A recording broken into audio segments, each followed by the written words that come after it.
Here. Councilmember Sweeney. Councilmember Driver. Here. Councilmember Murphy. Councilmember Middlebrooks. Here. Councilmember McClinton. With a quorum present, we will proceed. If everyone would please rise for the invocation to be given by our clerk and remain standing for the pledge to be led by Councilor Driver. May you open our hearts and minds to listen to one another. May we have unity in seeking the wisdom and guidance with courage and not to grow weary. In the name of your Son, Jesus Christ, amen. Attention, salute, pledge.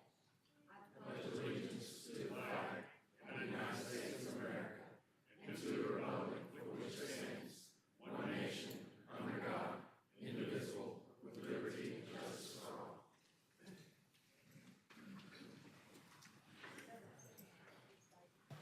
I know the mayor has some announcements and special guests in the chamber he'd like to recognize, so Mayor Bricado, the podium is yours.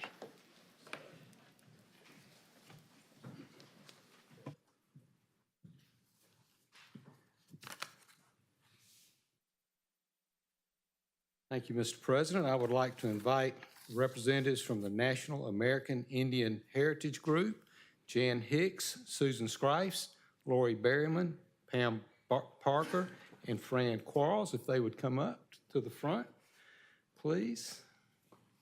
How are y'all tonight? Good to see you. Good to see you. We'll just go right over there in front of us. Daughters of the American Revolution. Do what? Daughters of the American Revolution is the group we're with, if it matters. Yeah, I don't. Okay.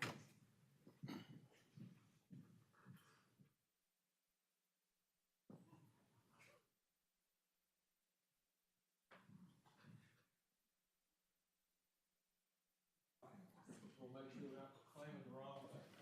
We do a lot of proclamations. So it's just step right in the front.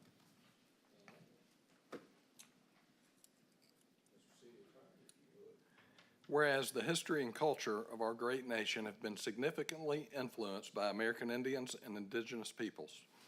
And whereas the contributions of American Indians have enhanced the freedom, prosperity, and greatness of America today. And whereas their customs and traditions are respected and celebrated as part of the rich legacy throughout the United States. Whereas Native American Awareness Week began in 1976 and recognition was expanded by Congress and approved by President George Bush in August 1990, designating the month of November as National American Indian Heritage Month. And whereas in honor of National American Indian Heritage Month, community celebrations as well as numerous cultural, artistic, educational, and historical activities have been planned. Now, therefore, we, Frank V. Bricado, Mayor, and John B. Lyda, City Council President, and on behalf of the residents of the City of Hoover, do hereby proclaim November 2024 as National American Indian Heritage Month in Hoover, and encourage all of our citizens to observe this month with appropriate programs, ceremonies, and activities.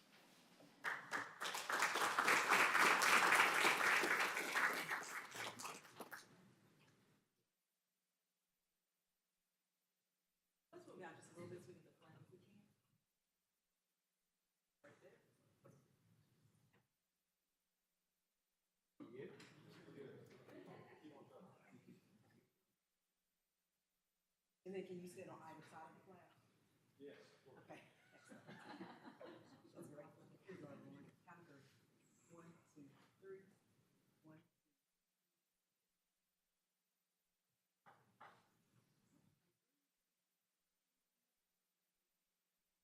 Thank you. Thank you.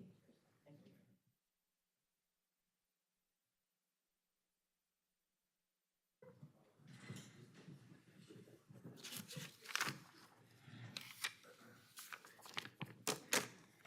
And it is my pleasure to welcome Emma Terry, who is Miss Hoover 2025. Emma, come on up. She was crowned back in July and will represent our city and promote her service initiative throughout the year. And you've probably already read about her, but we want to give her the opportunity to tell us a little bit more about herself and her platform. So let us welcome Miss Hoover 2025, Emma Terry.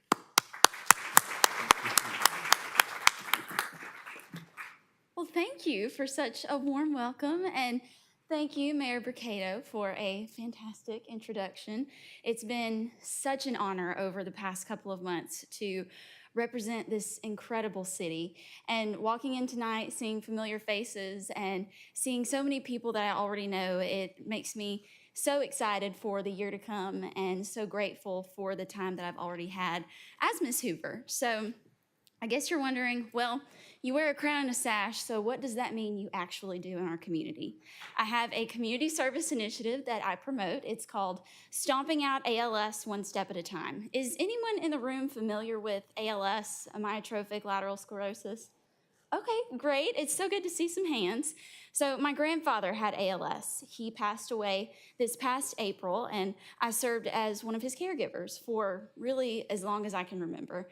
And that is what motivates me to be an advocate for the ALS community. So I am so grateful that being Ms. Hoover gives me this platform to advocate for the ALS community and bring awareness to causes that I deem important. And so grateful also to get to know this community, to be involved, and to prioritize service, style, scholarship, and success. And those are the 4 points of the Miss America crown. So thank you so much for giving me this tremendous opportunity to represent this incredible city.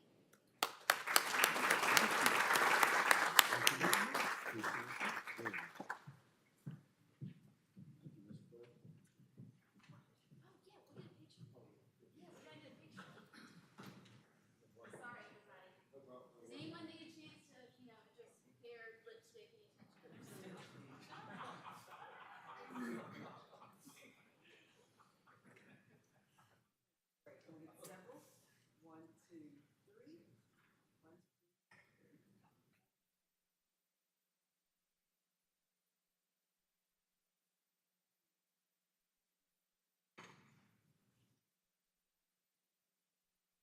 Thank y'all. I'd like to invite Chief Clay Bentley to the podium. He has some very special employee recognitions to make tonight.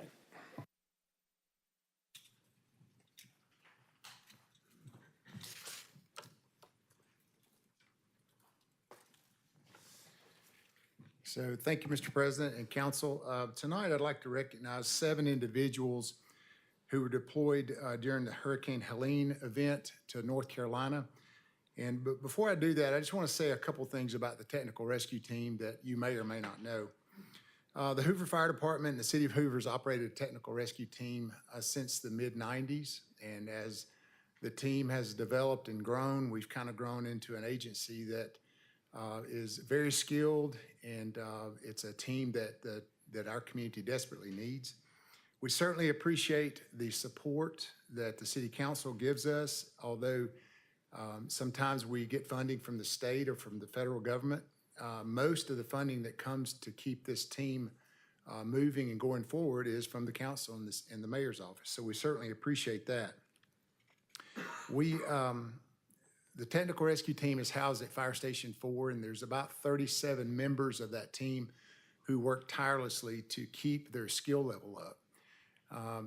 We are one of 52 teams in the state of Alabama operating out of 7 different divisions across our state that are ready to deploy for special events. And typically, our technical rescue team will deploy to events such as tornadoes, hurricanes, flooding, and those types of events. These members are trained in confined space rescue, trench rescue, structural collapse, high-angle rope rescue, vehicle extrication rescue, and swift water or surface water rescue. And so I say that to say that all the members don't just stay at Station 4, so we're constantly training these individuals and sending them to classes, and it costs money. But I want to say a special thanks to Battalion Chief Tim Lawson and Captain Harris for their continued support of this team. Chief Lawson has been an integral member of the technical rescue team for 25 years. Captain Harris has been there for many, many years and just done an outstanding job. But they're the guys who make sure that things get done with their company officers and the training gets complete and all the reports are sent into the state so that we're what we call green or ready to deploy. And that's a major undertaking above and beyond their normal functions that they do every day. So I'm very proud of them and what they have done. I'd like to call up Battalion Chief Tim Lawson. Come on up. Battalion Captain Jeff Harris, Lieutenant Taylor McAdams, Engineer Fabian Quintero, Firefighter-Paramedic Dan Jackson, Firefighter-Paramedic Colby Hallmark, and Firefighter-Paramedic Tim Ward.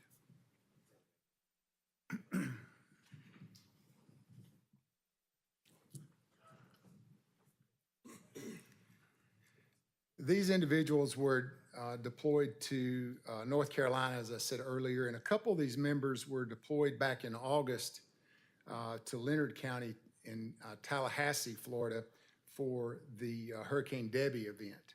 But this deployment to North Carolina was a little unique, is a little different than what we have been deployed to in the past.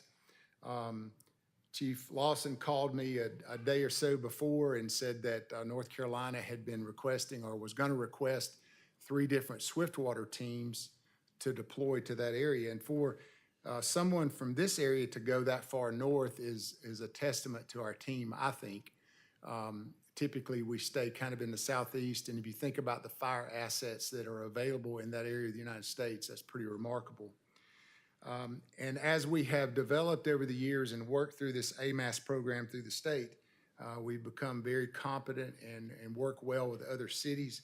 And so when a team of 36 members needs to be deployed, there's no reason for one city to bear that burden.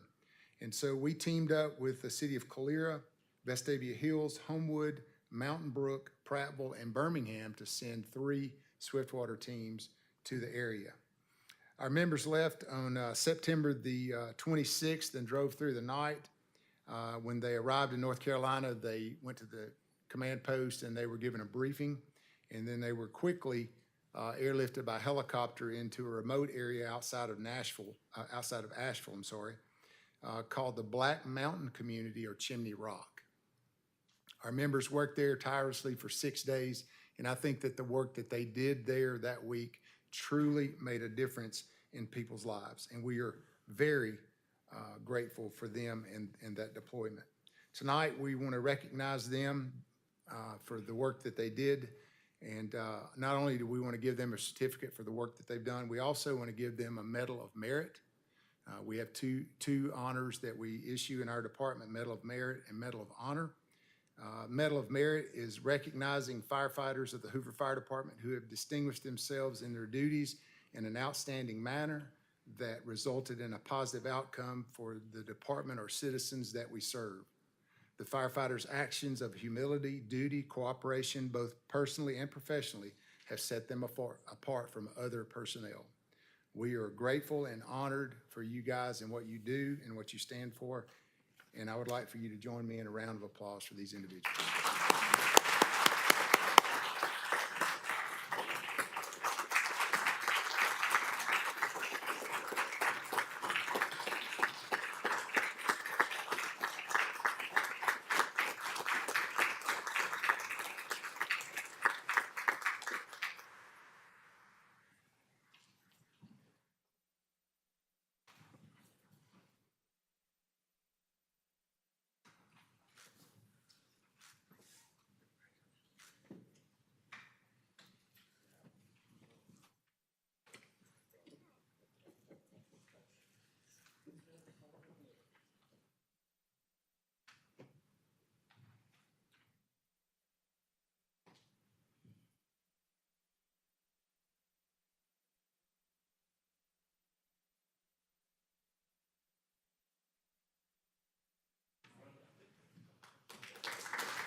Next, we will hear an update on our turf project. As most everyone in the chamber knows, this has been an ongoing project for the better part of a year.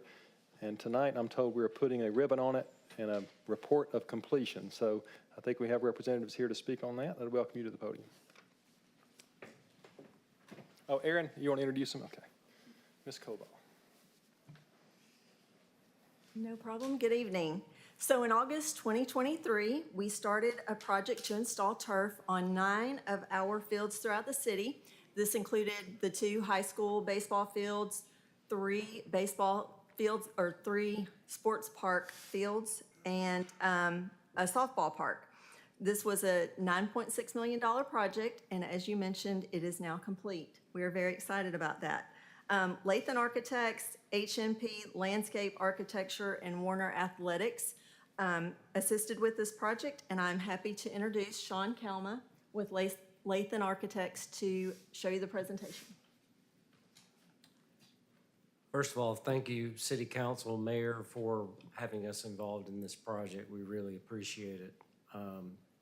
I've got with me Sean Huffnagel, the other Sean from HNP.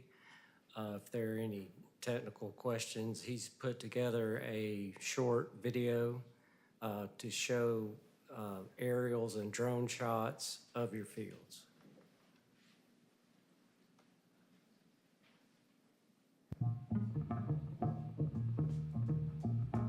Great music.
As you can see, a pretty large difference between what we started with and what you have now. I think it's a fine jewel for the community. So any questions that you may have? Any questions or comments from the body? I know I speak on behalf of my colleagues and the mayor and the staff in saying thank you for what a difference this makes for our community. Hoover, several years ago, back in 2016, made a significant commitment in the youth sports world for economic development and for the enjoyment of our citizens. And to see continuous improvement like you guys have helped us with here is really a shot in the arm toward that effort. And we thank you very much for all the work you put into it to make it happen, and very, very well done. Thank you all. And thank you for involving us. We appreciate it. We are very privileged and honored tonight to have two United States Marines with us. As most folks know, the Marine Corps and Toys for Tots dates back to 1947, and they are some of the most recognizable individuals and organizations in making the difference in children's lives for now 77 years. So I'd like to invite to the podium Sergeant Darnell Blanks and First Sergeant Ryan English. Sergeant Blanks is the area coordinator for the Toys for Tots campaign. Gentlemen, thank y'all for being here.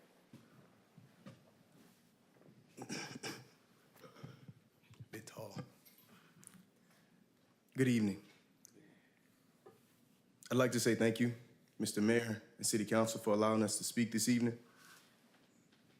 As the City Councilman said, my name is Sergeant Darnell Blanks. I'm currently serving as the Toys for Tots coordinator for the Greater Birmingham Area Campaign. Since 1947, the United States Marine Corps Reserve's Toys for Tots program and the foundation has made it our mission to support our local communities by ensuring that every child has a toy for Christmas.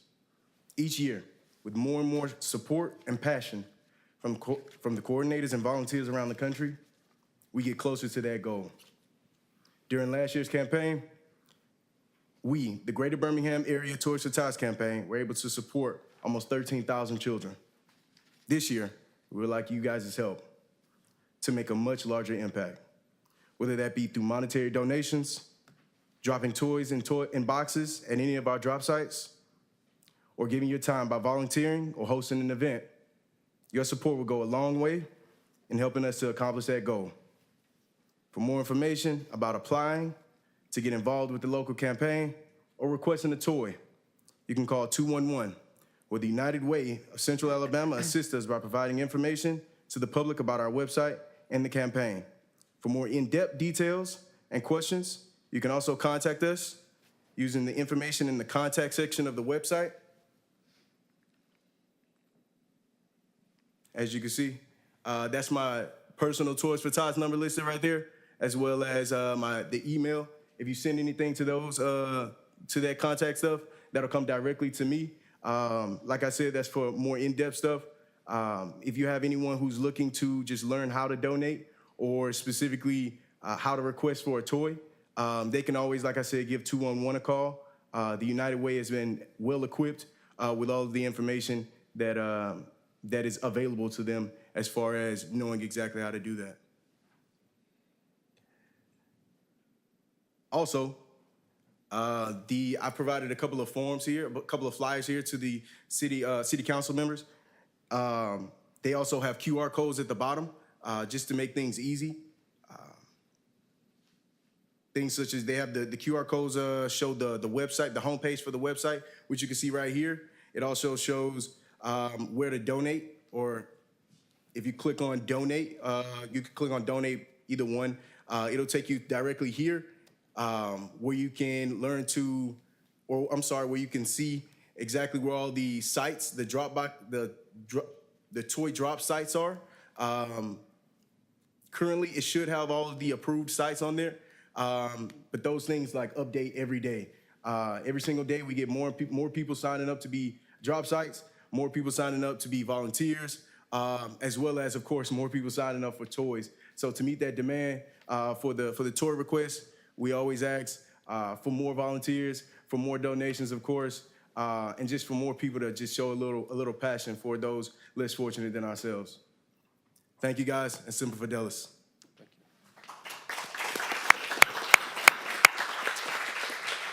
Mr. President, Yes, sir. I would like to say, Sergeant Blanks and First Sergeant English, tell us, where's the location this year? Where it's going to be exactly at Patton Creek, that area? So specifically, the location of the distribution warehouse, specifically, we normally don't tell it prior to. Oh, never mind. Right? Just because there will be a lot of people coming saying, I wonder hey. why you acted so coy about that. Okay, yeah. So cat's out of the bag. Absolutely, absolutely. But I will say that in the future, what we are going to do is set up a location where people can try to come and drop stuff off. So where people can try to come and ask questions, Okay. Or if they want to drop stuff off directly somewhere. Because currently, of course, we can't have people coming on base to drop stuff off. So that's a big no-no for us. Well, kudos to y'all. Thank y'all so much. I got to meet, Sean and everybody else at the Marine Ball and all the things that y'all done. And I think this is a great thing that you're doing. And also, I think they reached out to Hoover City Schools. They have also got this information out to all the parents as well. And I think Hoover is going to come out strong and help y'all very much. So thank you and Merry Christmas. And of course, we thank you, Councilman McClinton. You've been a large help to the campaign this year, and we look forward to continuously working with you, sir. Thank you, guys. I want to recognize 3 former councilors who are with us here. Councilor Donna Mazur, Councilor Gene Smith, and Councilor Joe Rives are here. We always appreciate your attendance. We'll now take up the consent agenda. Consent agenda is presented as items 1 through 18 tonight. These items will be read together, and we will consider one motion and one vote without discussion, unless, of course, a member of the body or a member of the public would like to remove any of those items to the regular agenda. We will be happy to. Any member wish to remove any item 1 through 18 from the consent agenda? Mr. President, I would like to remove item number 3 to the regular agenda. The person that I expect will be appointed as part of that resolution, and I work for sister companies, and to avoid the appearance of a conflict of interest, I'd like to abstain. Very good. We will remove item number 3. Any other member wish to remove an item? Yes, I'd like to move item 15. Citizen requests have had me to ask this request to move to the regular agenda, please. Very good. 3 and 15. Any others from the body? Any member of the public wish to remove an item? Seeing none, Mr. Corley, if you will read items 1 through 18, with the exception of 3 and 15, please. Item number 1 approves the payment of bills.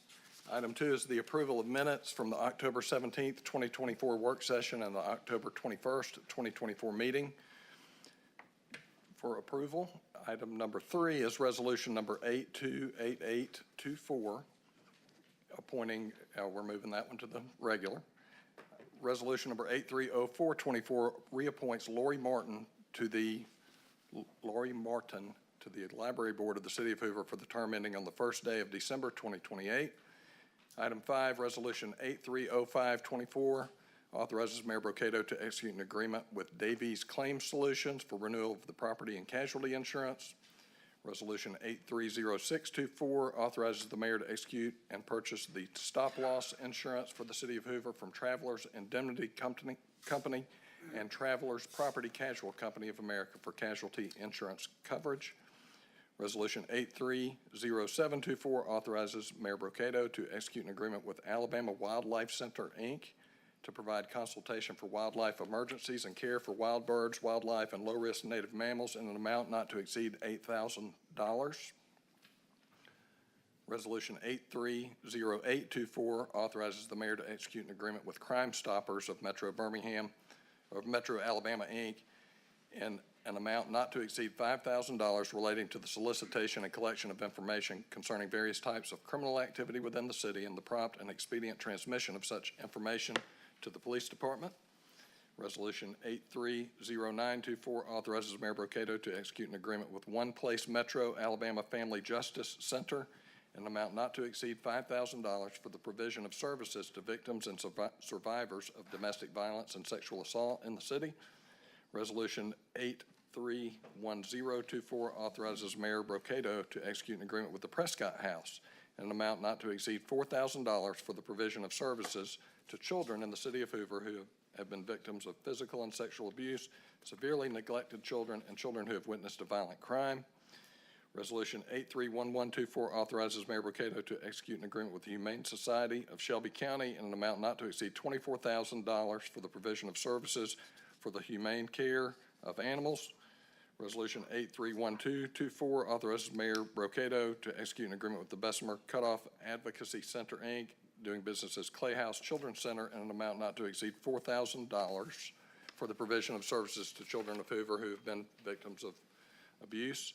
Resolution 831324 authorizes the mayor to execute an agreement with the Greater Birmingham Convention and Visitors Bureau to receive a contribution in the amount of $200,000 per year to be put towards expenses of the SEC baseball tournament at the Hoover Metropolitan Stadium for the years of 2025, 2026, 2027, and 2028, and also for 29 and 30 if the agreement is extended.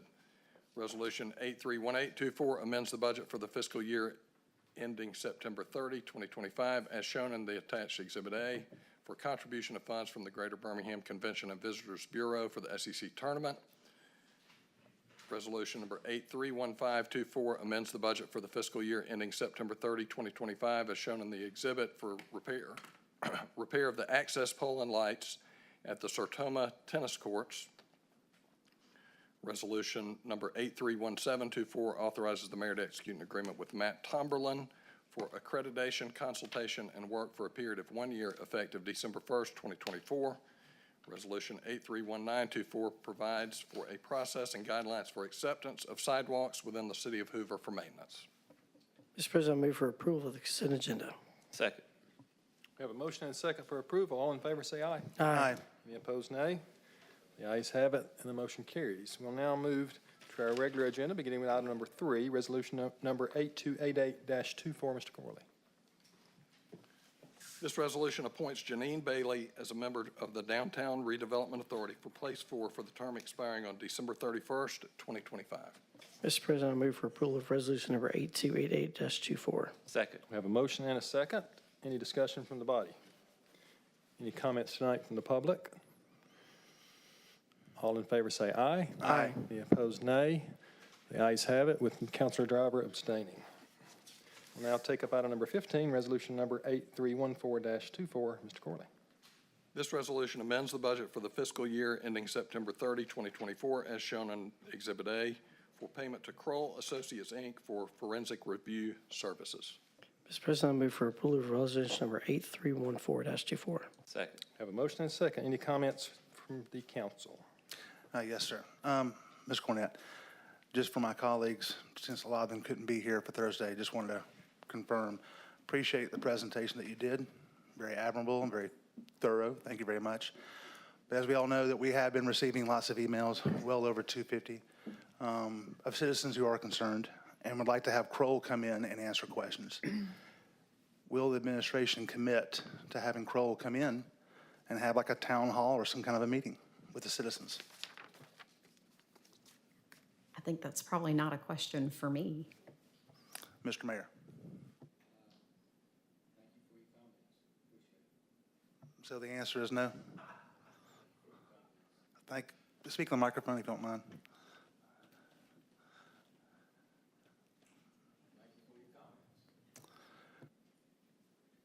Thank you. Any other comments from the council? Any comments from the public tonight? Mr. Schultz. Mr. King.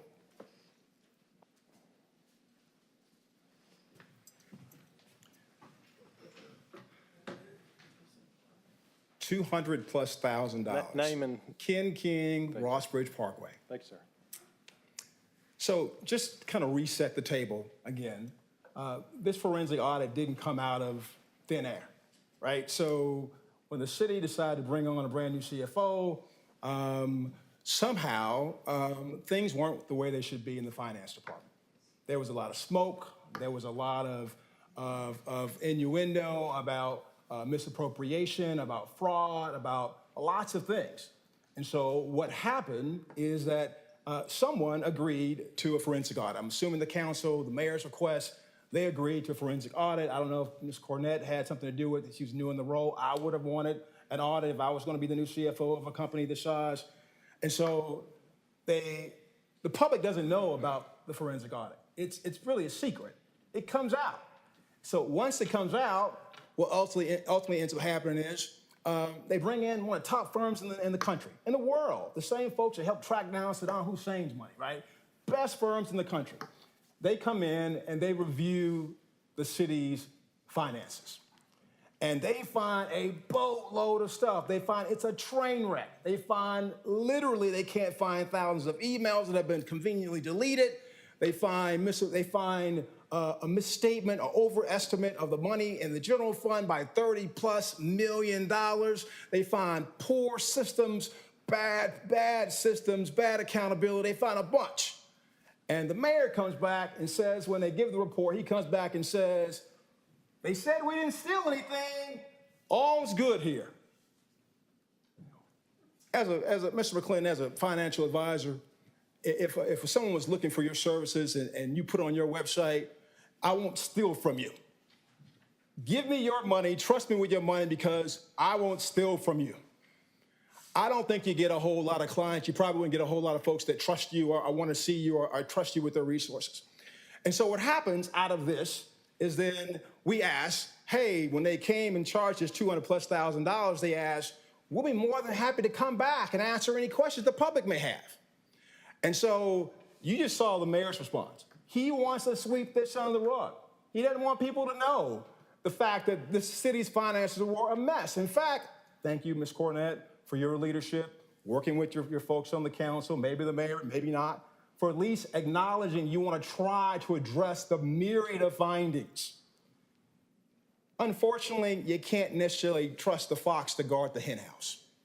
That's why I would much rather have Kroll come back, have a public meeting. In fact, where's Mr. Lyda and Mr. Mercado on this? To date, we've only heard from Ms. Cornett. They've been completely silent on the findings. Silent, but yet they have a robust plan to address all these things, but they have not acknowledged one Thank you, Mr. single King. thing. Mr. Schultz, you're recognized. Thank you very much. Thank you. Mr. Schultz?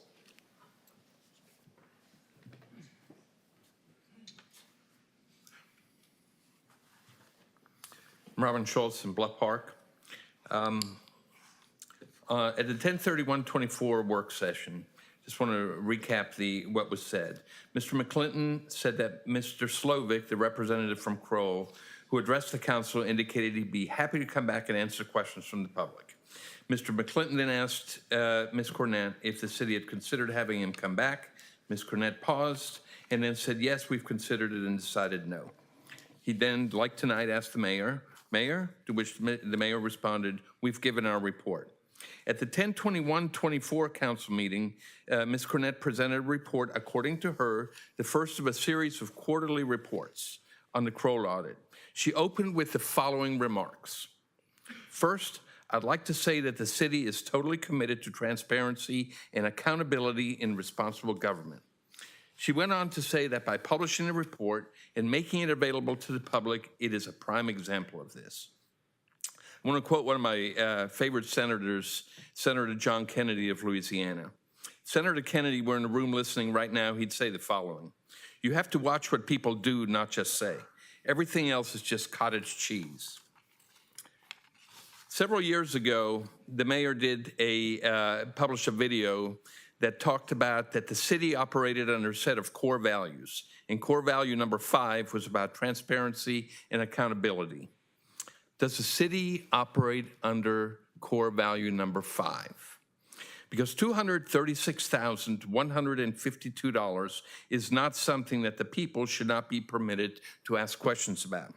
So if this council, the 5 of you that are up there right now, believe in transparency, I'd like one of you to make a motion to continue this until we can have a town hall meeting where we can ask the questions.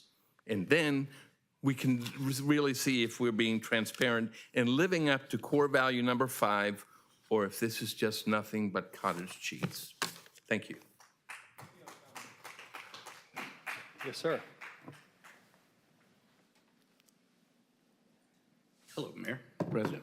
My name's Paul Hamrick. I'm a resident of Hoover, out off 119 and close to 280. I'm not sure exactly what neighborhood you call it, but I'm a Alabama attorney, been practicing for a little over 30 years and have done a good bit of work with local governments. And I got to tell you, I don't think, and I just mentioned this earlier, I don't think I've ever seen so many citizens groups pop up in one place at the same time.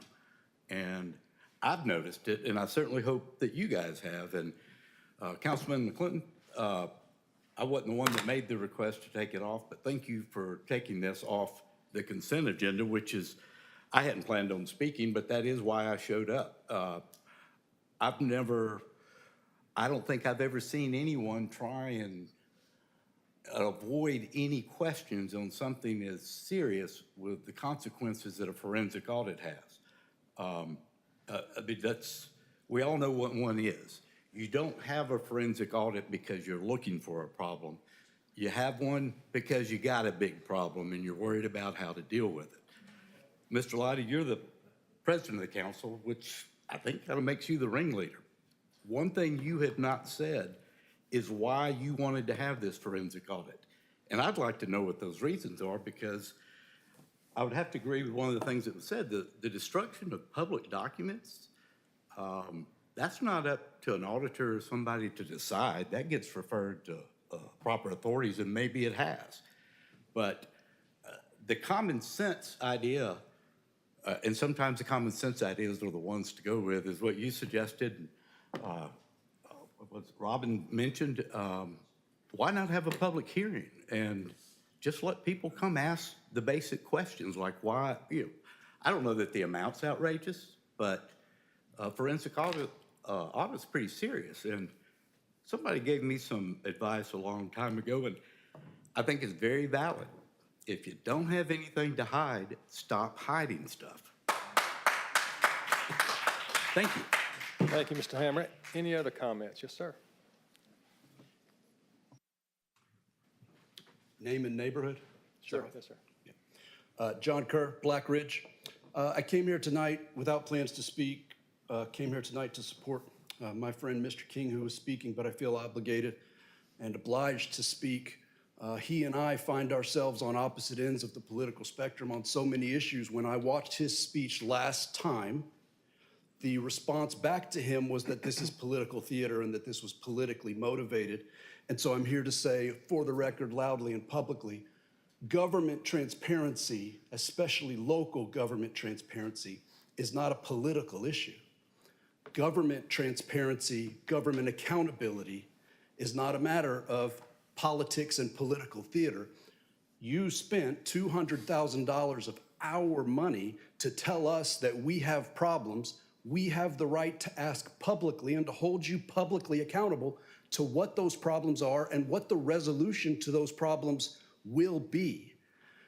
It is very off-putting to sit in this meeting, in Board of Education meetings, where we voice our opinions on these kinds of issues. We're met with no comment back, no contact back, no accountability, and no ability to hold people specifically accountable for specific bad behavior. It is very off-putting to view in meetings like this when uncomfortable conversations are had, posture that says, I don't want to answer your question. I'm checking with my attorney to make sure that I don't have to answer your question. I have confirmed that I don't have to answer your question. Please leave me alone and let me get back to leaning back in my chair. It's very off-putting for a citizen of this city who proudly lives here, proudly pays taxes, that we have government officials who won't say, here is what happened, here's why it happened, it was a mistake, we own it, we apologize, we'll fix it. We'd stand up with you and clap if we said that. We don't say that. We say, everything's fine. Thank you. Any other comments? Mr. President, if I Yes, may. sir. You know, I don't necessarily agree with some of the tactics used here. All due respect, Mr. King. But some of what you guys are saying, I don't disagree with. A lot of times, things that come before us are voted on because of perception, because of the perception. There is a negative perception viewed by a portion of our populace that would like more answers and more transparency on this issue. I think the answers you're going to get is going to be one that shows there were mistakes made, there are some bad policies in place, but we have the right people doing the right things now to get us to where we need to be. But you know, some of those questions just need to be asked and answered in a public forum. So I guess my question may be for the city attorney here. Could the council request a public forum with Kroll? Now, we haven't, no purview over staffing. That lies with the mayor. We can't request staff to come up and perform. But with a city contractor, could the council request a public forum? And we would have to discuss that separately. They've completed their engagement. Their invoice is on the agreement, is on the agenda tonight. Those fees are due. Certainly you could request that, and whether they would agree to that or not, we would have to discuss. I think it would behoove the city to have an open forum where questions can be asked and answered in the statement. Any other comments tonight from the body? And I concur with Dr. Middlebrooks that there's no doubt we're going to pay this bill. Services were performed. But I do agree when you have this many people who contact you and just want to have information, it only helps to put away any kind of discrepancy or any kind of worry and just put it to bed. And I think since it's the public's money, they have the right to want to have a final product and have a final say and have it taken care of, in my opinion. And I think that if that's the case, paying the vendor, and there's no way we can have this done, then I plan to continue this until we do have Kroll come here. Yes, ma'am. Yes. Hello, my name is Elizabeth Kerr. I'm also from Blackridge. Just watching the adults behave in this room is very disheartening. I've been speaking at school board meetings and am treated the same way there. I get my 3 minutes. There's no response. No one follows up. And instead of it being about adults, that's about children. This council appoints the school board members. So I want you to be aware that your actions and lack of actions have a direct effect on your school system. Those leaders in the school system are looking at you on how to proceed on issues, and the parents are treated unfairly. We're silenced. We're called names out of our character, and it really is a trickling effect. So yes, this is happening here, but it is also affecting what's happening there. And we need to have a further discussion about why the school board is elected by you all and not voted on by their community members. Thank you, Ms. Kerr. Any other comments tonight? I'd like to Very make good. We have a motion and a second for approval. All in favor, I'd say like to aye. make a motion to continue, please. Second. We have a motion and a second to continue. Any discussion on the motion? I will just chime in, Mr. President, and say that in my mind, there are two distinct issues that we're talking about here tonight. One is payment for services that were rendered, and that it is not appropriate or right for us to hold those funds hostage while others discuss whether or not to have a town hall forum. So in my mind, voting on paying the vendors' bills for the services that they performed at our behest on behalf of the city is the right thing to do. And, then the discussion of whether or not to have a town hall is a separate issue. Mr. Driver, I don't disagree with you. The authority or power of the council sometimes lies in the checkbook, though. And for those that are wanting a town hall, if we pay the bill, more than likely we'll never have another discussion. The payment needs to be paid, but I think it could be continued for 2 weeks.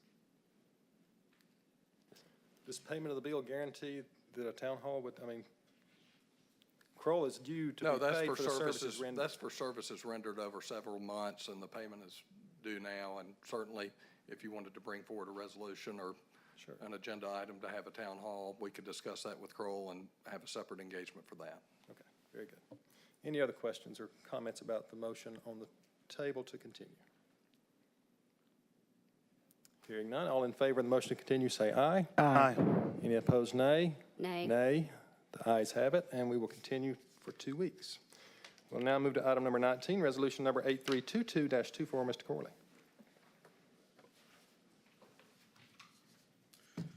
This resolution provides processing guidelines for the acceptance of sidewalks. Oh, I'm sorry, we already did that in consent.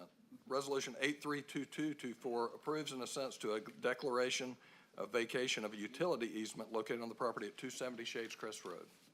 Mr. President, I move for approval of resolution number 8322-24. Second. We have a motion and a second. We will begin the public hearing by seeing if there's any member of the council who has a question or comment about the item. Any member of the public here to speak on behalf of this item? Hearing and seeing none, all in favor say aye. Aye. Opposed, nay. The ayes have it, and the motion carries. Item number 20, resolution number 8323-24. Mr. Corley.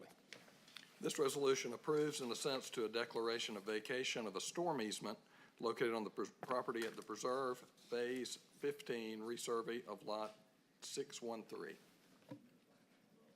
Mr. President, I move for approval of resolution number 8323-24. Second. A motion and a second. We will open the public hearing and ask any member of the body wish to speak on behalf of this item. Seeing none, any member of the public here to speak on this resolution? We have a motion and a second for approval. All in favor say aye. Aye. Any opposed, nay. The ayes have it, and the motion carries. Item number 21, resolution number 8320-24. This resolution declares a weed or other vegetation nuisance and directs the abatement of such nuisance for the property located at 1062 Oak Tree Road. Mr. President, I move for approval of resolution number 8320-24. Second. We have a motion and a second for approval. Any comments or questions from the body? Any member of the public here to speak at the public hearing? Seeing and hearing none, all in favor say aye. Aye. Any opposed, say nay. The ayes have it, the motion carries. We'll now take up item number 22, resolution number 8321-24. Mr. Corley. This resolution declares a weed or other vegetation nuisance and directs abatement of said nuisance for the property located at 3445 Sierra Drive. Mr. President, I move for approval of resolution number 8321-24. Second. We have a motion and a second for approval. We'll open the public hearing and ask any member of the body wish to speak or ask a question. Any member of the public here to speak on this resolution? Seeing none, all in favor say aye. Aye. Any opposed, nay. The ayes have it, and the motion carries. We'll now take up a first reading for the following items. No action is expected at tonight's meeting, beginning with item number 23, resolution number 8325-24. Mr. Corley. This resolution authorizes abatement of the weed and other vegetation nuisance at 425 Shades Avenue. Public hearing scheduled for November 18th, 2024. And item 24, resolution number 8326-24. Mr. Corley. This resolution authorizes abatement of weed and other vegetation nuisance at 2337 Tyler Road. A public hearing is scheduled for November 18th, 2024. Item 25 is resolution number 8327-24. Mr. Corley. This resolution authorizes abatement of a weed or other vegetation nuisance at 2334 Mountain Oaks Lane. Public hearing scheduled for November 18th, 2024. And finally, item 26, ordinance number 24-2663.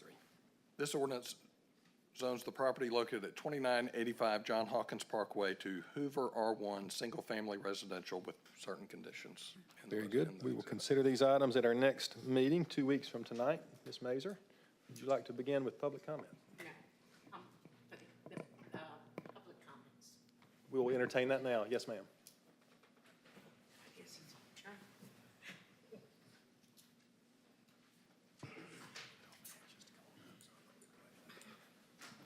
Donna Mazur. A month and a half ago, I spoke to the council. Not one person on this council got back to me to what I asked for. There is no accountability. There is no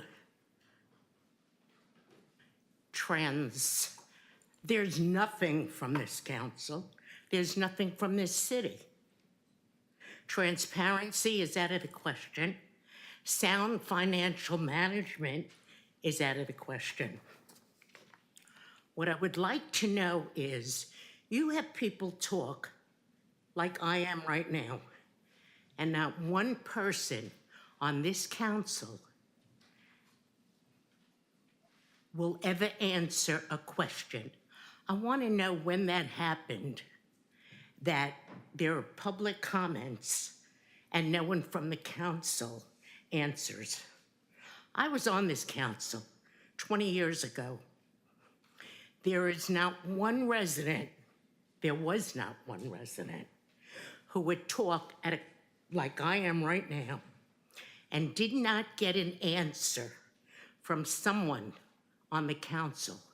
They weren't just ignored or looked at like you have two heads, what are you talking about? That's why we had every department head come to our meeting, so that if a question was asked and we couldn't answer it, we asked the department heads to answer it.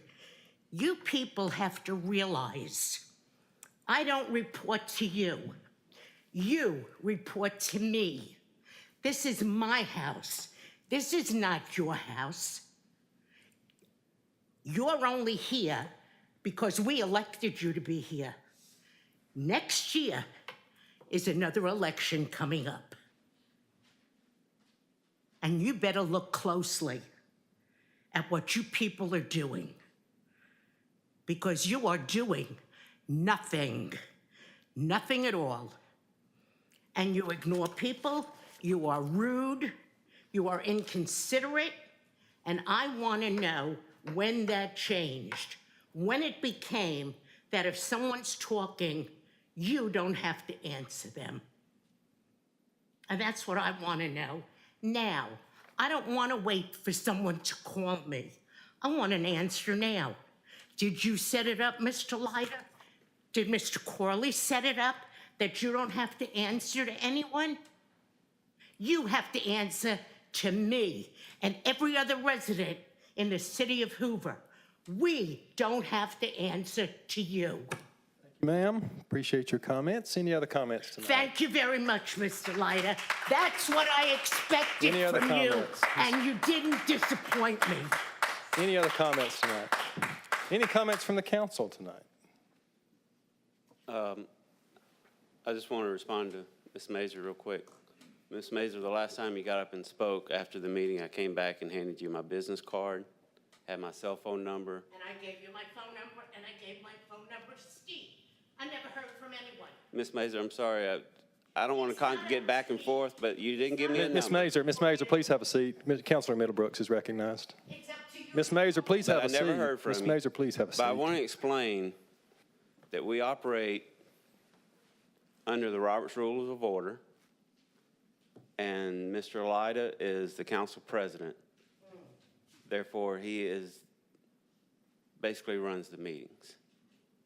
So without being recognized, it's not our place to respond to citizens unless we're recognized by the committee chair. Maybe it's time for a change of presidency. That's all.